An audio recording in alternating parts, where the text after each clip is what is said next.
Welcome to Andy and Ari on 3. Happy Thursday.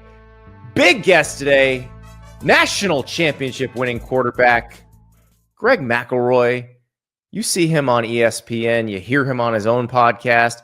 He's all over the place. And one of the smartest guys talking about college football. Now, obviously, having been the starting quarterback at Alabama, having led Alabama to a national title, that gives you a perspective unlike any other. But also, Greg just thinks about the game in a really interesting way. And you're going to hear that in this interview because we go really deep with him on the Notre Dame quarterback competition. We go really deep with him on the Alabama quarterback competition. And his thought processes on some of these competitions look maybe a little different than I thought. And it's one of those things where you hear him talk about it, you're like, ooh, I hadn't looked at it that way before. Yeah, and he also had a nugget about the CFP Selection Committee that I had never thought about before that I want to pick your brain about. So that'll be good. Yeah, it's a great conversation. So we're going to get right to Greg. But before we do, I'm going to tell you what we're doing on Saturday. If you're going to be in San Antonio for the Final Four, come by and see us. Whataburger is bringing us to San Antonio. We're going to have the Whataburger food truck. We're going to be set up across the street from the Alamo, not the Alamo Dome, but the actual Alamo Monument. We're going to be right down the street from that. And we're going to be there from 12 to 4 Central Time because we're bringing home the W with Whataburger. And you can do that too. Double points on your orders from Friday through Monday in honor of what's going on in San Antonio. Mushroom Swiss burgers are back. Holy crap. Have you seen this thing? With the creamy au jus sauce, with the double patties, with the grilled mushrooms, with the Swiss. It's glorious. And you got to get that before it's gone. But also, if you're throwing a big party, let's say you're at home and you're going to throw a big party for the game, get some Whataburger party packs, 10 burgers. You can have them with cheese, without. You can customize your fixings. You go grilled jalapenos, grilled mushrooms. You can do avocados, however you want to do that. You can do the Whata Wings party pack. And again, if it's April 4th through the 7th, double points on your order. So bring home the W with Whataburger. And Ari, this interview that everybody's about to see is a W, a big, giant W from a guy who had a lot of W's as Alabama's starting quarterback. Here's Greg McElroy. We are honored to be joined by the great Greg McElroy. You see him calling games on ESPN. You hear him on his own podcast, Always College Football. You hear him with our friend Cole Kubelik on Mac and Cube in the morning on WJOX in Birmingham. Do you sleep? No, well, I also have a 1-year-old. So you don't? No, not much. No, it's with a 6-year-old, a 3-year-old, and a 1-year-old. Anyone that's been in that situation knows that that's tough sledding. But hey, we love what we do. Y'all are in the same boat as me. There is no off season nowadays. I mean, it's just nonstop. I mean, it's just college football year round and stories year round. I mean, we just had a Power 5 coach get replaced like a week and a half ago. So it's been wild, but it's fun. It's a fun time to be in the industry for sure. Yeah. Andy's kids are a little bit older, but mine wakes up at 4 a.m. every day and comes into my room. And I'm just like, I have no idea what to do. We've tried putting her down late. We've tried putting her down early. Just know that there will come a time when she's not up at 4 a.m. No matter what you do now, it's up to her, but okay. It'll subside. I've now just kind of found, I wake up at 5 and go and work out. And that's just, that way, at least I can manage my sleep schedule. Like, you know what I mean? Like, I can only control what I can control. I can't control when they're going to wake up, but I'm going to go up 5 because I know they're not going to be up by 6. So that makes it. You are both 5 a.m. workout guys, and I need to know how to be this because I feel like I'd be such a better, more productive person if I could do it. The reason why it is this way, and I don't want to speak for you, Greg, is that it's the only time you know for sure during the day that you can do it uninterrupted. Like, it's awful. Like, I hate it more than anything. But it's also great when you're done at 6, or like when you're done at 6:30. It's great because like by the time I get started, I can't talk myself out of it. You know what I mean? Like, what else do you have going on at 5? And frankly, like, I listen to podcasts, I listen to y'all's show, like I'll listen to Pate's show, like I'll listen back to some of my shows sometimes, like I'll bounce around. So like I feel like it helps kind of set me up for the day. I just hear what people are talking about, and and I used to listen to like 90s rap, like there was no tomorrow, but it's like I've found that that's not super productive. So because like while you're working out, you can also while you're and I had to. It took me a little while because I was really addicted to true crime. I'm like, that doesn't help me.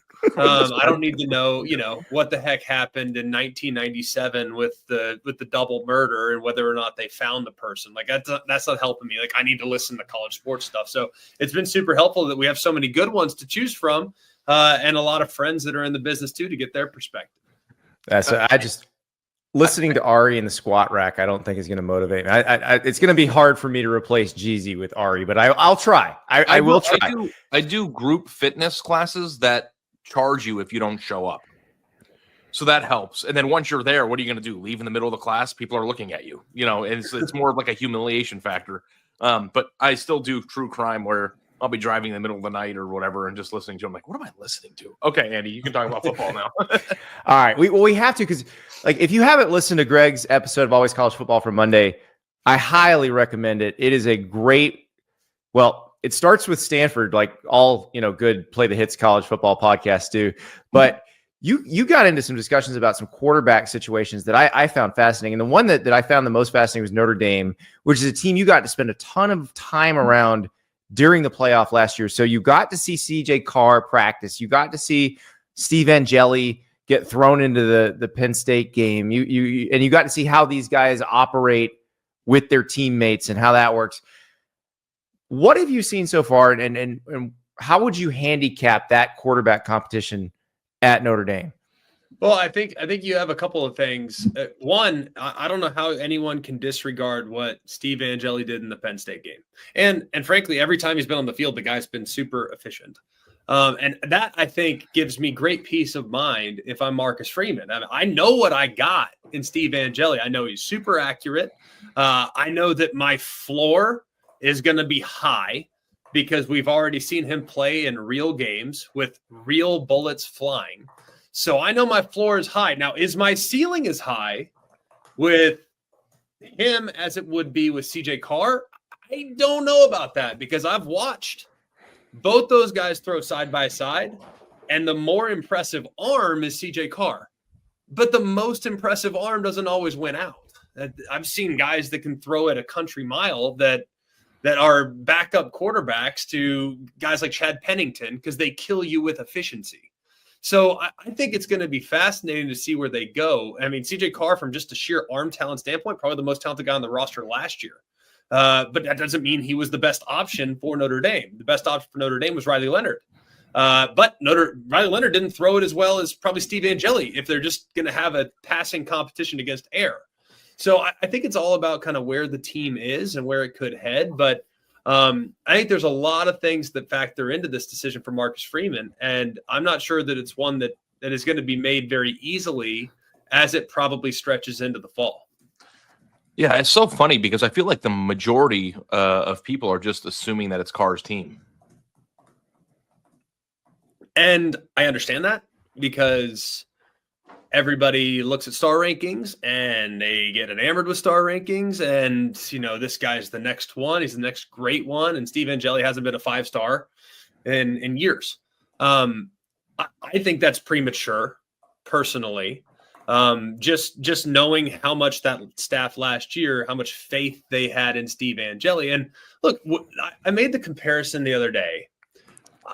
I'm sure all of you guys, and I don't know this for sure, so I guess I shouldn't say I'm sure, but have both of y'all seen Joe Burrow throw in practice? Like, has any of y'all? Yeah. So you went and saw LSU at practice, Andy. Like, how was Joe Burrow in practice? Not what he looked like in the games. Not the magician that you see on Sundays you watch now. Him, you're like, oh, solid. Pretty good. Yeah, that's fine. I'm not sitting there thinking like first overall pick. When I go watch Jamarcus Russell in practice, I'm like, oh my God. You know what I mean? Like that's just that's ridiculous. Greg, maybe you were told this too. Like I remember being at Tennessee a few years ago talking to a coach, and this is when Hendon was still the starter. And the coach warns me, he's like, you're gonna go out there and see Joe Milton. Yeah. And you're gonna say, this is the best quarterback I've ever seen in my life. Right. But consider how they play in the games too.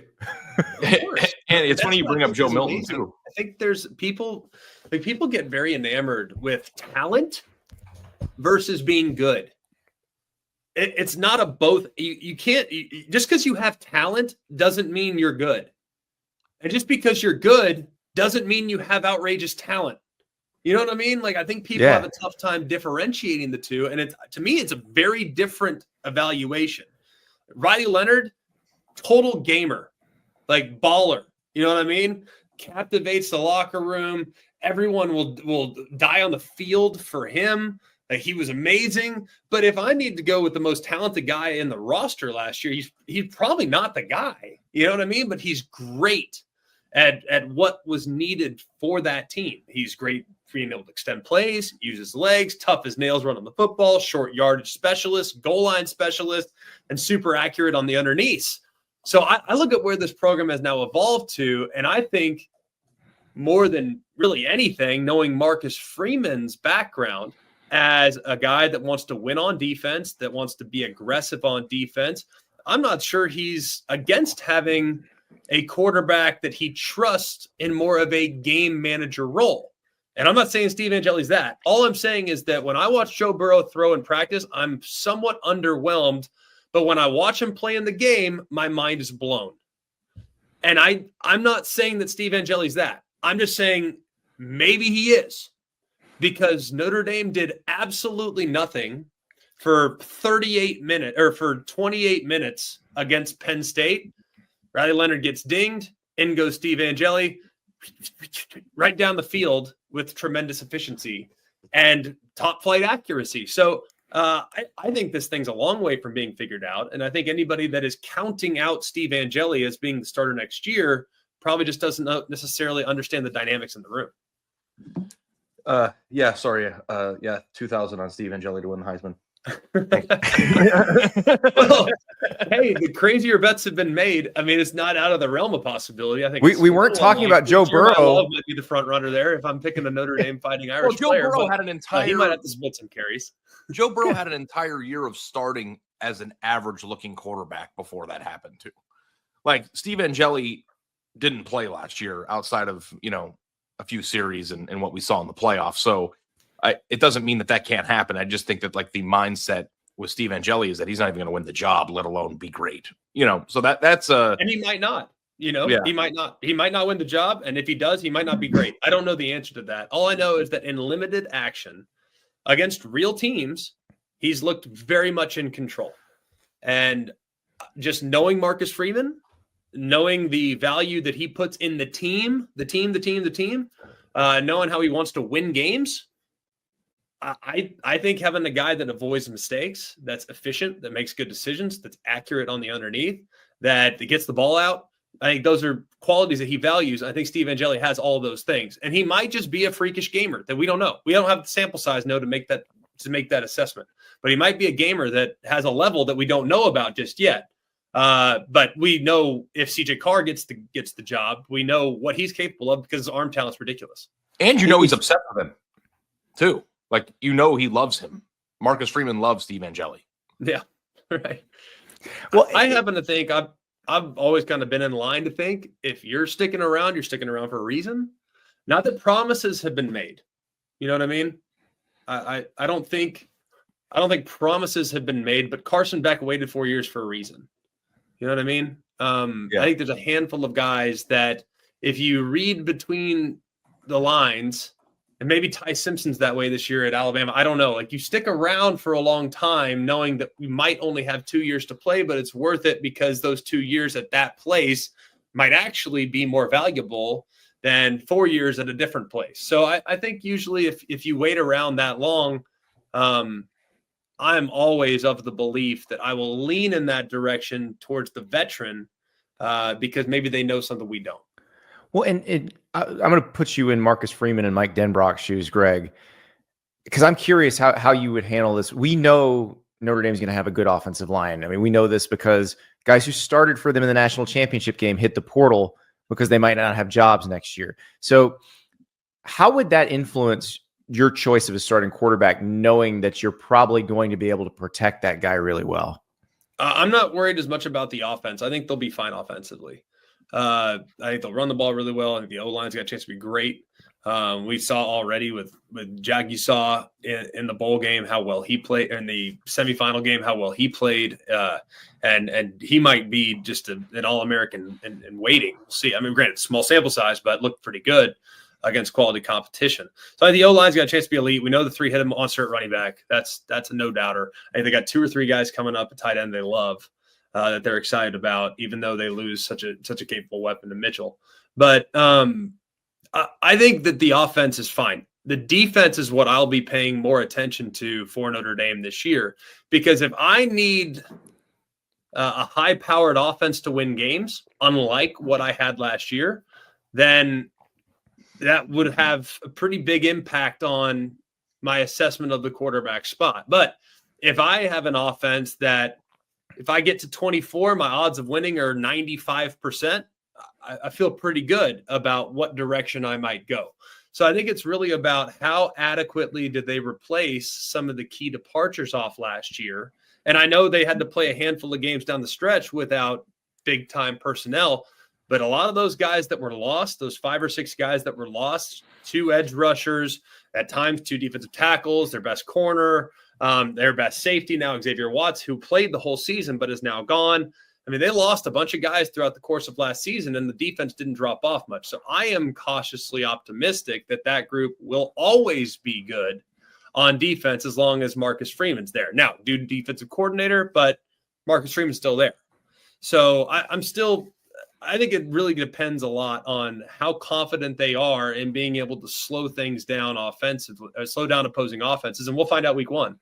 I mean, they have Miami on the road week 1. So let's load up and let's see how it goes, because I'm not sure many teams in the country have a tougher first 2 games than what Notre Dame has on the schedule this year. You alluded to this with Ty Simpson, so I know you probably didn't anticipate getting out of this podcast without talking about Alabama and their quarterback competition, but what's your perception of what's going on there, and what do you anticipate, coming out of that? It's still so early, and I think this group and the staff is a little less likely to show their hand because there's only 3 quarterbacks on scholarship. I think in the event in which you accelerate this competition too far down the line, you run the risk of losing one. And now you have 2 quarterbacks under scholarship, and you have to go to the portal and find someone. You're probably not going to want anyone in May. It's just, I think that they're having to be very diligent with how they're spreading reps, how they're creating competition amongst all 3 guys, keeping all 3 involved. But I am still of the belief that it's Ty Simpson is the guy to beat. Now, will he beat him? Will other guys elevate and beat him? Perhaps. Ty Simpson, I think if you were to ask me 2 years ago, I would have said he was the guy to beat, because that was coming from the staff. Like this guy, as a redshirt freshman, the staff all believed that his skill set would have potentially put them in position to, if he played his best, to go and be at their best offensively. He didn't play his best. Didn't have a great spring. Summer was okay. Fall was okay, and then it got good late. But at that point, Jalen Milroe had already taken control of the quarterback competition. So that was 2 years ago. Now Ty's a more mature player. He's a more confident player. I think he has a better understanding of what this group wants to be. And I think this coaching staff and the way they handle the quarterback situation will probably be more advantageous for Ty in creating that charisma that you need to be good at the quarterback spot in college. Like, you got to believe you can do anything as a quarterback. You really do. You have to have nonstop confidence. I think, look, Coach Saban's great, and the previous staff is great, but they were a little more, hey, don't make a mistake, things like that. As opposed to, hey, you can do it. I don't care if you throw 4 picks, you can do it. You know what I mean? Like, this staff feels a little bit more glass half full with how they communicate with the quarterback spot. So we'll see where it goes. It's not to say that Keelan or Austin can't close that gap. They're younger. They have really high ceilings.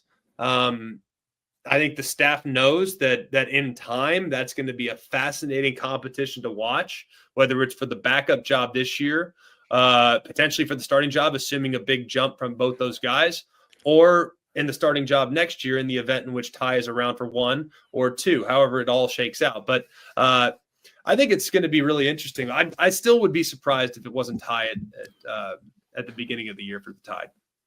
You've held that job, Greg, so you understand better than anybody what it is to be the quarterback at Alabama.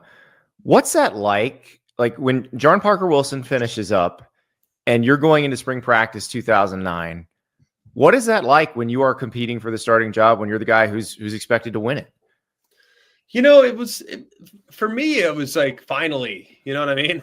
I'd waited for a while and was finally ready, because when I got on campus, John Parker was already the starter. So never really had much of an opportunity to compete, really just competed in, for a backup job for a couple of years, which is great. Hey, any competition's good. And I've loved John Parker and support John Parker, and knew my role on the team. And I just put my head down and just wanted to be better. And like when I got that chance and when that job opened up, I wanted to be ready to seize it. And my competition was unique.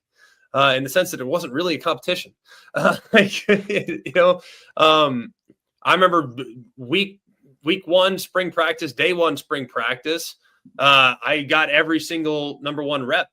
Then I had a really good practice. And at that point I was like, I got this. Like, I felt good about it. You know what I mean? I was competing with a couple of guys that one was a big recruit named Star Jackson. And then there were a couple others that were in the mix. AJ McCarron got there that summer. So he was kind of late to the party, but there was another kid named Thomas Dara who was really talented, walk on. But I think at that point, maybe he had a scholarship. I don't remember exactly what the lineage was, but I never shared a rep. I mean, literally for all of spring, all summer, all fall camp, I never shared a rep. So it was kind of, I got put on third base to start camp, and I just had to score to secure the starting job. The other guys were starting at home plate, and they had to go all the way around. So I just had such a big lead. It's just not like the competitions that are going on now, because now in the event in which you give a guy a big lead like that, the rest of the guys are out the door. So right. It's just different now with how they structure the reps and how they try to keep everybody happy. That's interesting thought process, because I wonder what base Ty Simpson's on.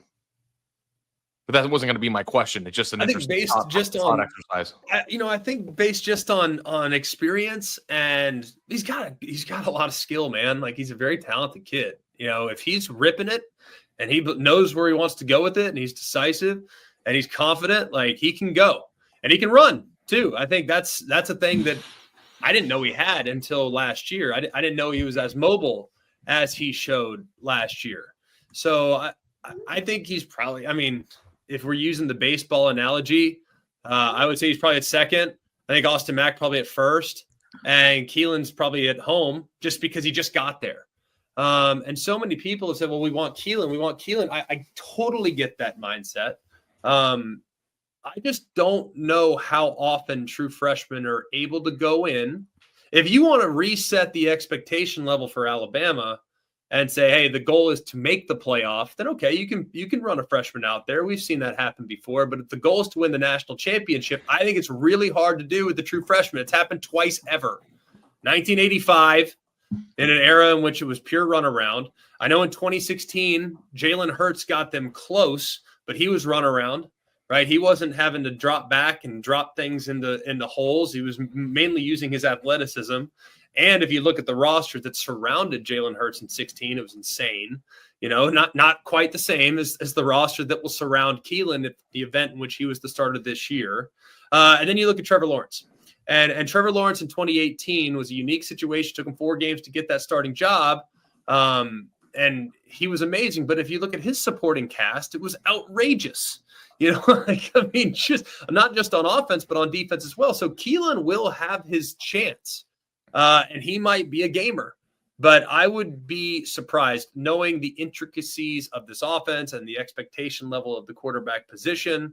I'd be surprised if that gap, that 2-year gap of having gone through the installs 3 times now, if you're Ty Simpson, 5 times now, if you're Austin Mack, I would be surprised if that gap can be made up in 15 practices in which they're all kind of controlled to begin with.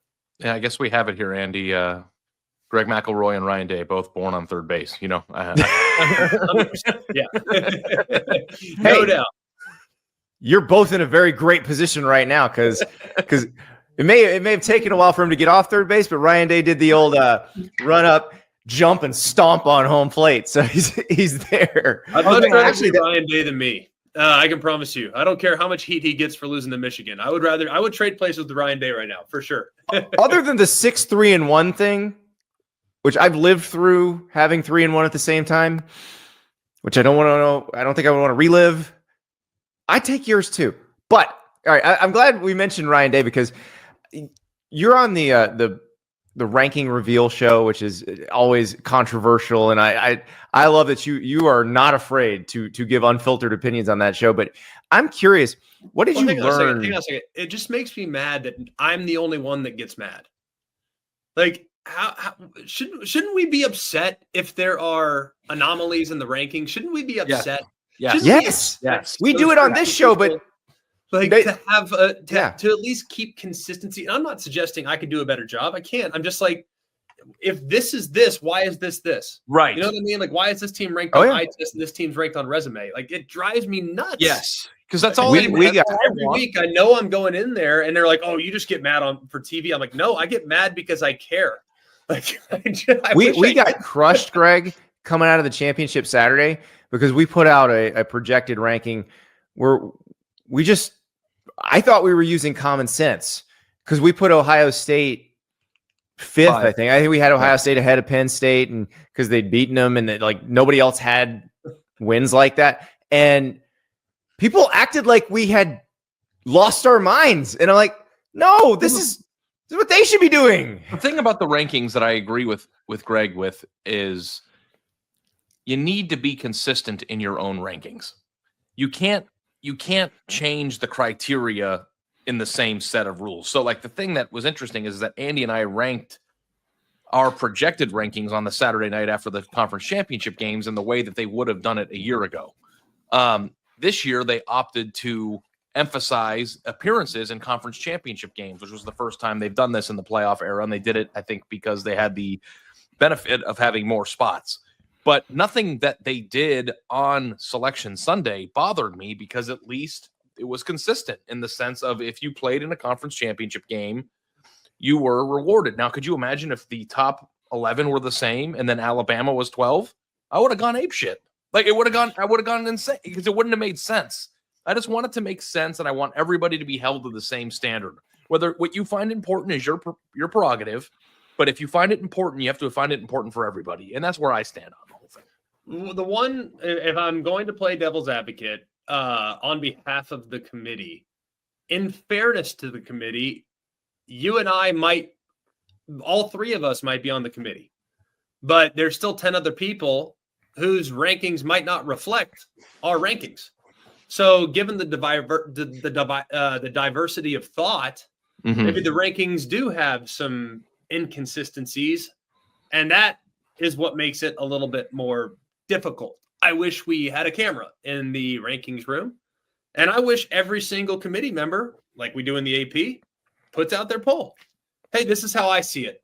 This is how I see it. And then every committee member has point total that this number one team gets 25 points. Number 2 team gets 24 points, so on and so forth.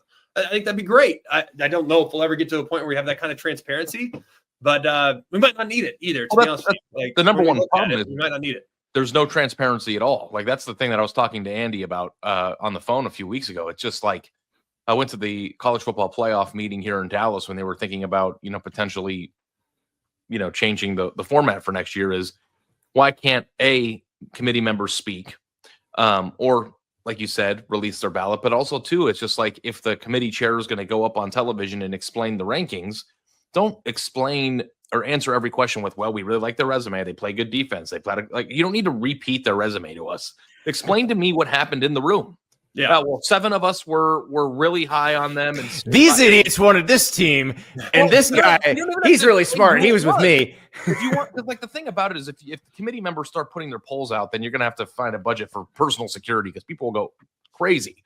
But I do think that there's a way to speak freely without outing anybody either. You could say, well, 8 of us felt this way, 4 of us felt this way. It was a very contentious argument in the room. Here's how we got to the bottom of it. We know that you guys are conflicted with it. We were too. Here's the best that we could do in the circumstance. And I think that people would accept that because we know it's an imperfect system and we know it's really hard and a lot of it is subjective.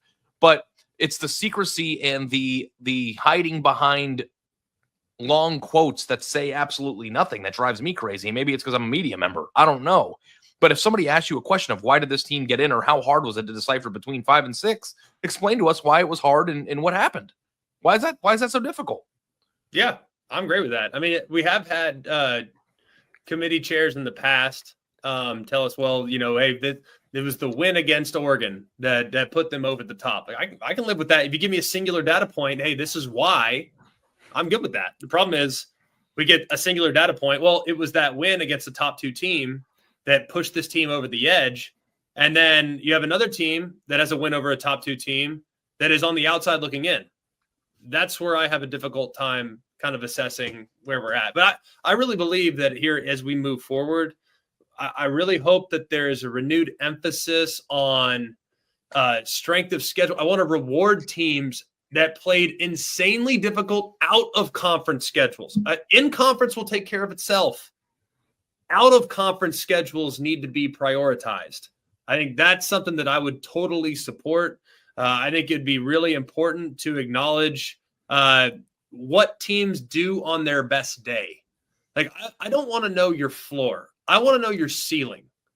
And that's what I've always valued. I've always valued big wins. Your biggest wins to me are your most important. That's your most important. I don't care if you lose to Northern Illinois. Doesn't matter. If you show me that you can go and beat a top 3 team on the road, you got my attention. I believe you. I don't want to judge you by your worst day. I want to judge you by your best day. That's always been the top of my criteria. And I wish the committee would follow suit because last year's committee, I feel like, did not acknowledge the highest level of quality. Instead, they acknowledged more, well, they didn't screw it up that bad, a la Indiana, who didn't beat anybody all season, but beat Michigan and then lost in a game to Ohio State rather convincingly. But you could point to, well, they dropped the punt snap and they had this happen. And you could kind of point to the circumstantial ways in which that game got sideways. So, and that's not me taking, Indiana deserved to be in, especially when considering who they were being measured against. Measure them against Alabama and Miami and South Carolina. Indiana deserved to be in over those teams. But I just hope that we kind of reassess moving forward and be a little bit bigger picture thinking so that we can put ourselves in position to have a strong playoff field in the future. I love the non-conference emphasis because that's what bothers me is you see these people saying, you hear Matt Rule say, well, it doesn't matter. If we just win in the Big Ten, it doesn't matter. And I kind of in a weird way think the thing they're talking about now where they have the automatic bids, I mean, it takes the onus off losing those non-conference games so you could schedule them and it won't hurt you. But I don't know if people will schedule them, even if it won't hurt them. Like if you reward them, they will schedule them. Yeah, that's the thing. Like, I mean, I think that we took a good step in that direction the previous year where Alabama and Texas played each other and the outcome did not have some drastic, devastating effect on Alabama, because they went on and won the rest of their games. Remove the Florida State Alabama conversation. Florida State got the brunt end of that one. Well, I get it. And the Florida State took care of business in the non-conference, right? Yeah. That was circumstantial. And hopefully now with the 12-team playoff, we'll ever have to deal with, well, the player got hurt. Like, I hate that too, frankly. I get it, but I think it's to me, it's a little infuriating. But I digress. Moving forward, though, if we can, because every team can control their non-conference, they can control their non-conference schedule, and don't tell me you can't. You can. We see games scheduled and canceled in COVID. We saw games canceled on Tuesday only to be played on Saturday. Like, we can figure it out. BYU played Coastal Carolina with like 72 hours notice. Like, it's not that hard. We can figure this out. We can do it. So you're telling me that we can't do non-conference scheduling? We should reward that. We should incentivize that. We want more top quality games across conferences. What were some of the highest rated games last year? Texas, Michigan was extremely highly rated. What was it? I mean, Miami, Florida was a big one. Yeah. Florida, Miami early this year. Texas, Ohio State will be huge. Michigan, Oklahoma will be huge. There's a lot. In the past, we've had Oklahoma and Tennessee play against each other. Last year, Oklahoma played against or Tennessee and NC State played last year. Oklahoma and Tennessee was in conference, but I was thinking like we've had that in the past. Yeah, but you're at Clemson, LSU this year. Yeah, there's a bunch of good ones coming. Yeah, Bama, Florida State. We have a bunch of good ones to look forward to. So I want more of those personally. I could care less about seeing, you play against 2 FCS teams, 2 FBS teams. Like I think we should reward teams that are taking on significant challenges like the college basketball tournament does. The harder the schedule you play, you lose, fine. At least you tried. I know it's different, but I think there's something that can be learned from that. We'll be back with more from Greg McElroy, but first I got to tell you about Rhoback. Yes, I'm wearing my performance hoodie, one of my favorite garments because it goes everywhere and with everything. I have this in about 7 different colors. My daughter has stolen 3 of them. I have managed to claw back 1 or 2 every once in a while. I've also got the Huddle hoodie. If you have not experienced that, it is like wearing the most comfortable bedding you own. It really, I think it's the most comfortable piece of clothing I have ever owned in my life. But you've also got polos, shorts, joggers, the buttery soft feeling joggers, outstanding from Rhoback. And of course, quarter zips, more performance hoodies. You got to order multiples of these. Great deal at Rhoback right now.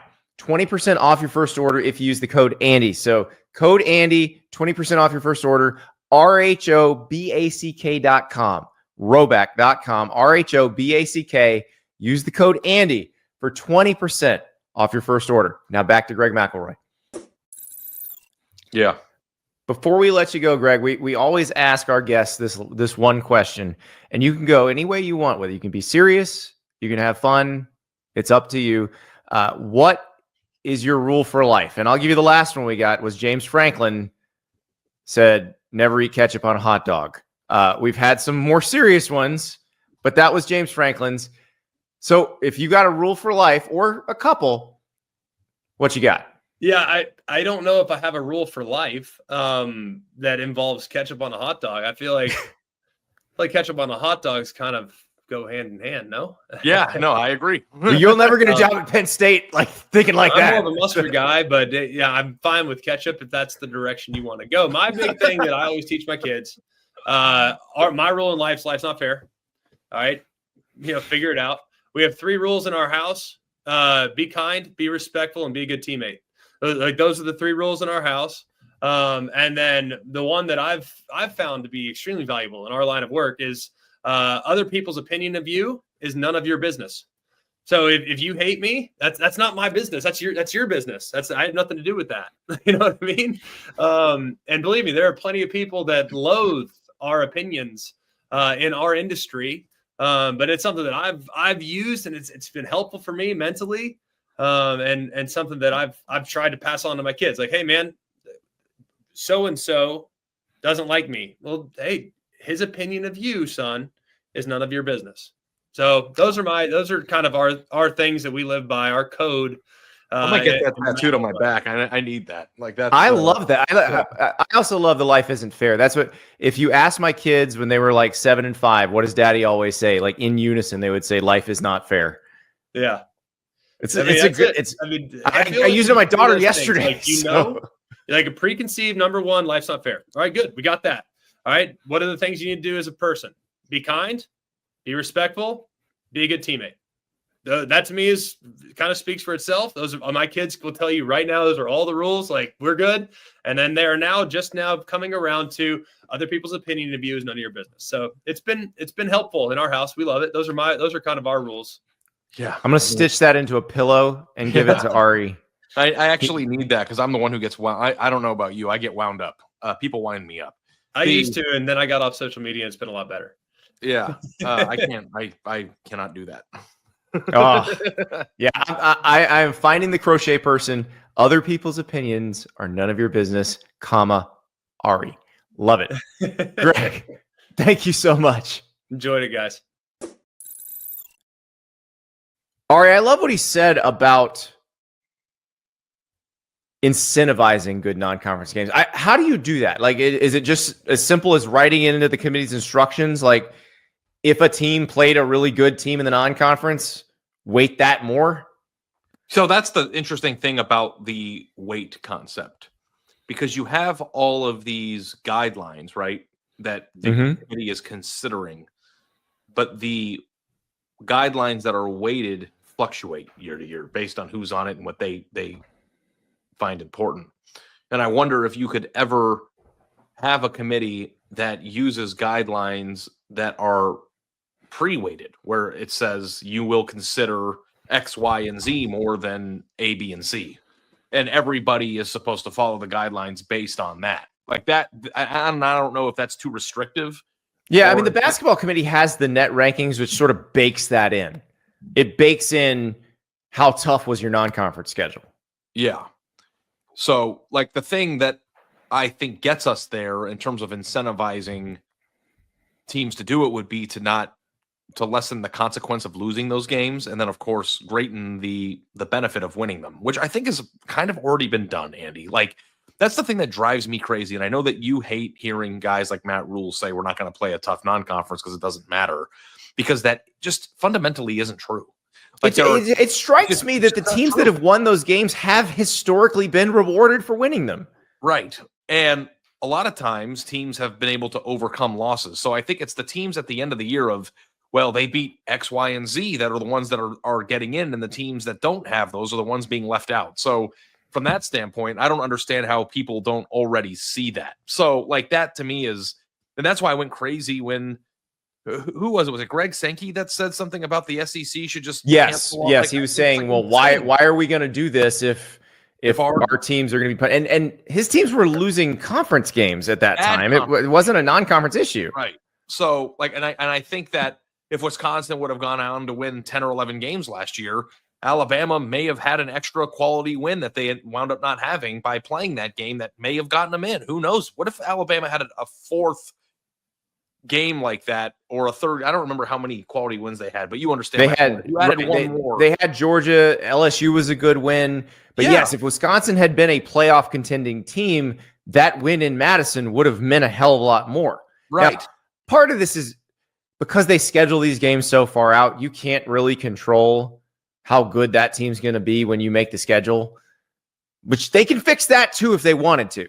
Like, if they were going to do a Big Ten SEC challenge, which is something they've talked about, like, you could actually set it up where they're open. These teams this year have home games. These teams this year have away games, and we are going to match up the most competitive matchups we can make. If, like, future scheduled said B10 versus SEC future opponent to be decided, they could decide it 3 weeks in advance, and that would be fine. Now, I don't know if that would be fair and equitable. Just right after the previous season ends. You decide it in January. It's fine. Yeah. But that's also kind of hard, because with the way that rosters are turning over year, it's kind of difficult to I mean, I guess but you have a general idea of who's going to be pretty good, who's going to take a step back. A much better idea than it would be if the game were scheduled 7 years earlier. No question. So this kind of bleeds into something else that he said that I found interesting. And I don't know what your take is on it, so let's go through it. But when he said his main rubric for finding what he finds important in the selection process, it's what your ceiling is, right? And we've been doing. Yeah, how good are you on your best day is what he said. But he also said that he doesn't necessarily put as much stock into teams on their worst day. Which I think fundamentally supports his thought process of, like, hey, let's reward the teams in the non-conference who have these big games. But my question, the team he didn't mention that I felt like that described last year was Ole Miss. Now, here's an interesting thing. Ole Miss's toughest non-conference game was Wake Forest. What if Ole Miss had played Clemson in the non-conference? Or what if Ole Miss had played Penn State? And like, how different would that be? Yeah, well, that's the interesting thing of, like, I don't know that I agree that you can look past some of those things. Like, I just, like, Alabama should not have been able to survive what happened in Norman, right? And they didn't. And I don't think Ole Miss. I think Ole Miss didn't survive what happened to them at home against Kentucky. I think that ultimately was what doomed them. Yeah, I think that. So from that standpoint, I think you got to kick that notion out of the equation, And you got to say, well, we're not going to weight losses against quality opponents, but if you lose to a really bad team, you have to take that into account, which then promotes, when you think about it, if that line of thinking means, well, why would we play a team that's not very good? Because if we lose that game, we have far more to lose than losing to a good team. And you start kind of programming. And I think everybody kind of has these different kind of guidelines in their mind. Like one of mine, and I was thinking about this in relation to the basketball tournament this year. Like if you've been blown out, it is a giant red flag for me. Blown out is a good one. Yeah. More so in football. But I was thinking about it in terms of basketball this year. So Tennessee earlier this season in basketball, they were number 1 in the country. They went to play at Florida and got beat by 30. And I was thinking, okay, who else that was in the Elite 8 got beat by 30 this year? Nobody. Right. The other teams lost games, but they never got blown out. So Tennessee, what happened to Tennessee against Houston in the Elite 8? Well, we had a preview of that. It's possible for them to get blown out. It's in the realm of possibility, which, look, their resume was so strong, they were going to make the NCAA tournament, be a high seed. In football, it's a lot tighter margins. And I think getting blown out in football should be a massive mark against you no matter what. Yeah, I'm with you 100%. Because being blown out is not a fluke of a day. I think being blown out is a sign of weakness. Yeah, it is a you're being exposed and like Georgia's a great test case for this. Georgia got blown out by Ole Miss. Mm-hmm. And I didn't go in, even though Georgia was the SEC champ and the 2 seed, I didn't go into the playoff thinking Georgia was going to win it. Right. I'm with you. And up until this year, if you were blown out, it was basically a disqualification from the tournament. So this is the first year where we had a test run of if you were blown out, you still had a chance to play in the tournament. And none of the teams that were blown out were able to advance in it, really. So I think I'm with you. And I feel like I'd be pretty comfortable saying that if you are blown out at any point during the season, that your likelihood or chance of it means you're probably not good enough. You're not good enough. Right. And that's okay. And it's okay to say it. So yeah. Okay. That's one thing. If you have a Heisman Trophy winning quarterback who missed that game because of injury, we're looking at that differently. But if you came into that game at relatively full strength, got blown out. Yeah. Georgia came I probably don't think you can win the national title. That was a big game. It was on the road. It was an important matchup. Ole Miss had its back against the wall. I left that game feeling like Ole Miss, was a national championship contender. And Ole Miss lost his starting quarterback for a series in that game, and Austin Simmons came in and I think what we actually came to find out is that neither of them may have been as good as we thought they were. That is that's a really good point, Andy. I'm trying to think of what matters to me. I think that would probably, I'd be in agreement with that. I'm trying to think of things that annoy me, and it's that's it. When a team, when a team isn't good, but you have to pretend that they are.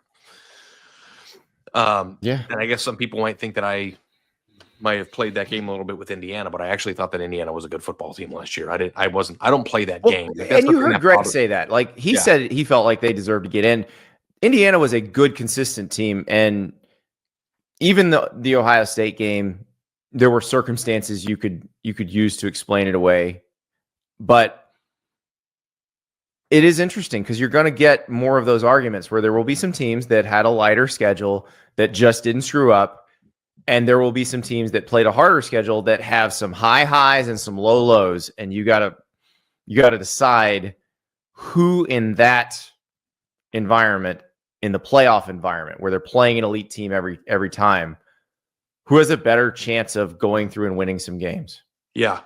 And the one thing that you'll learn about me, if you're new to the show and if you've listened to the show for years, is that I have gotten into trouble because once I decide a team isn't very good or stinks, in Ari language, Ari stinks. Ralph Russo on my throat all the time about it. I was you can't say they stink. I'm very vocal about it. I don't like the pretending of it, which is a compliment to Indiana because I actually didn't think they were bad last year. So, but if I think you're bad, I'm going to say it on the show and people are going to get angry and they're going to call me an ass, whatever. But that's how I feel.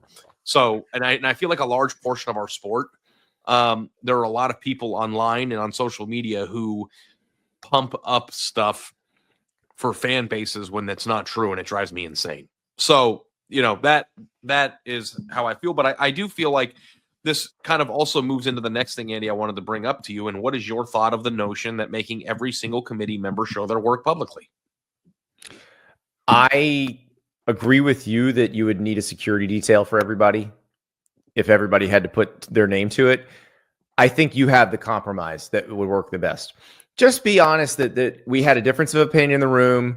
There were this many people who felt very strongly that this team should be in, and this many people felt very strongly that this team should be in. You don't have to pretend that everything's unanimous.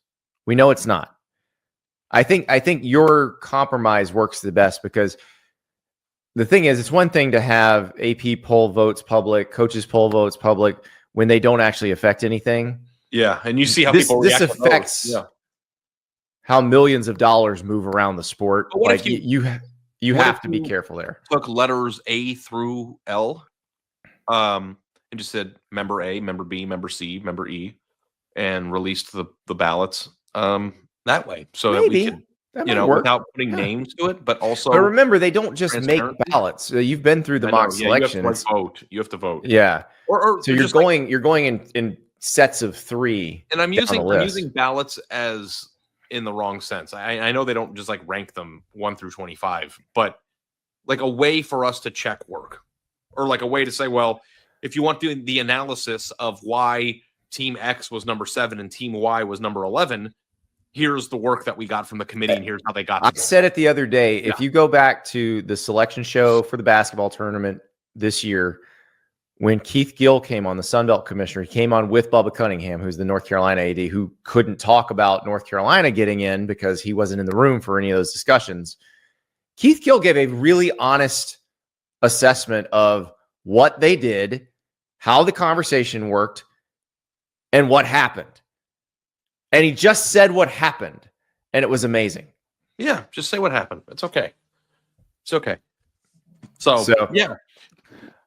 We gotta talk about what Greg said about the Alabama quarterback competition, because I had not thought about it in those terms. And he's there. He's an alum. He's got a really good pulse on how this works. They have to be so careful about how they split reps in this situation, because if anybody thinks they're gone, that they don't have a chance, they're gone. And it's 3 guys, 3 scholarship quarterbacks. You really don't want to go into a season with only 2. So they got to be kind of tread lightly here. Yeah. I almost feel like you take a quarterback even if he can't play to be your 4th. I used to think, I wrote a column back in 2009 or 10, 11, 12, one of those years, about how teams should no longer waste a quarterback, a scholarship on the 4th quarterback, because if you get to that person, then you're screwed anyway. So who cares? Now I think that everybody should probably have 4 because of the volatility of the departures. Like you can't put yourself. That 4th one may stay and wind up saving your ass. Right. Like I feel like there was no point in using one of your 85 on a 4th string quarterback in 2012. That person was basically not even on the team. Right. But that 4th one may be your 2nd one if you're not, it depends on how things go. Right. Now, like if Alabama loses a quarterback in the portal prematurely, they go into the season with an untenable situation of, well, if our starting quarterback gets injured, then we don't have a backup. Like that's bad. Yeah. Yeah. So it's a strange situation. And then, you've got the Notre Dame deal where I don't think anybody's leaving. If Steve Angeli wins the job, I don't think CJ Carr is leaving. I think that they're still going to both be there this year. And that's a pretty good situation for Notre Dame, I would think. But I'm the guy. I'm the person who has just assumed that CJ Carr is going to win the job. So to hear somebody, talk about it from that standpoint was interesting to me. And I think Greg spent a lot of time around them, because remember, Greg called the Orange Bowl, which was, they had a lot of time around them in Miami. I believe Greg called the Sugar Bowl too. So he got to see them kind of evolve through the playoff. And the way Angeli's teammates talk about him and act around him, that's what gives you the sense that this guy's got a real shot. Yeah. It is. It's just this, like, I watched the game, the Penn State game. Obviously, you did too. Were you there? I was there, right? yeah. Yeah. Did he play like Joe Montana on that series, or is that revisionist history? Like, I thought he did well. He wasn't perfect, but given this, okay, let's remember the circumstances. Yeah. Riley Leonard and I believe Spindler. I think that's the play, Spindler. I think they lost Riley Leonard and Spindler on the same play. So you've lost a guard and your starting quarterback on the same play. It's almost halftime. You're actually being physically dominated in the game. Like, if found a way to get 3. And he played great. Now, there's a fumble that gets recovered by their right tackle. That if that doesn't, because remember, DDS comes through and crushes Angeli. Yeah. But he got right back up and not phased.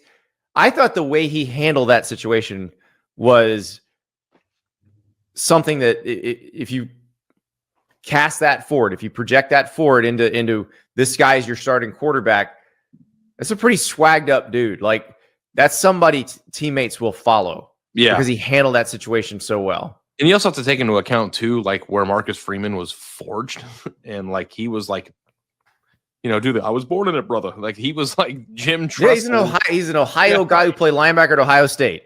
Like, I mean, like that, the way that Greg McElroy was describing it, like, I was just like, oh man, the sweater vest is back, baby. Like, I didn't know.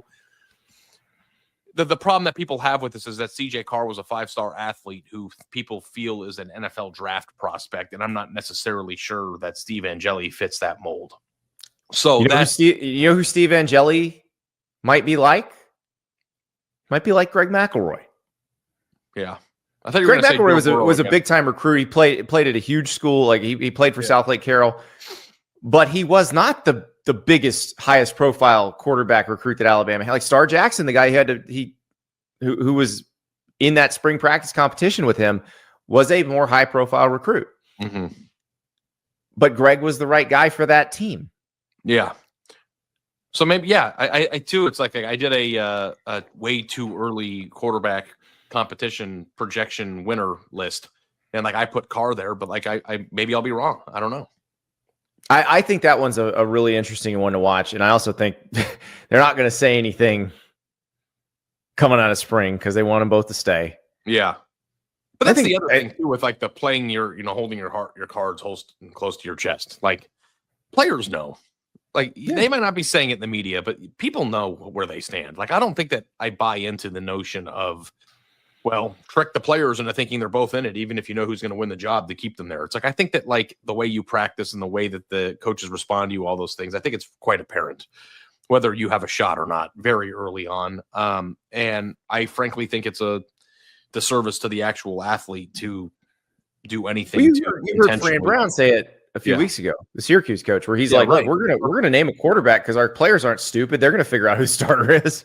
Yeah, and it's not right to the kid to lie to him, whether it be through, now, what if they don't really know though? What if the two guys are really close? Then that would be a reason to stay. But I think that could be the issue here. It sounded to me like Greg thinks that Ty Simpson is going to be the guy at Alabama unless there's just some like stratospheric leap from Russell or Mack. The thing that I thought was interesting about the Ty Simpson discourse was that he viewed what he said about, if you want to go win the national championship, you go with Ty.